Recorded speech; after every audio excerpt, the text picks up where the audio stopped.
SIR எப்படி fill பண்ணுறதுன்னு இப்போ பார்ப்போம் ஷார்ட்டாக. எஸ்ஐஆர் ஃபார்மில் பார்த்தீங்கன்னா 3 பகுதி இருக்குது. இது பகுதி 1, பகுதி 2, பகுதி 3.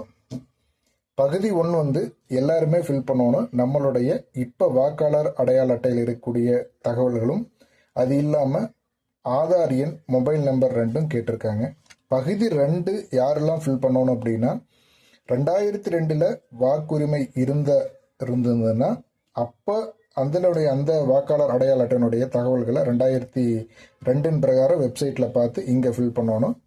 அந்த 2002 நம்ம வாக்காளர் அடையாள அட்டையில் இருக்கிற உறவுமுறை தந்தை, தாய் அல்லது கணவர் அவங்களுடைய டீட்டெயிலை இங்கே நம்ம அதே வெப்சைட்டில் பார்த்துட்டு ஃபில் பண்ணணும். வெப்சைட்டு பார்த்தீங்கன்னா இதனுடைய பேக் பேஜில் வந்து நமக்கு கொடுத்துருக்குறாங்க.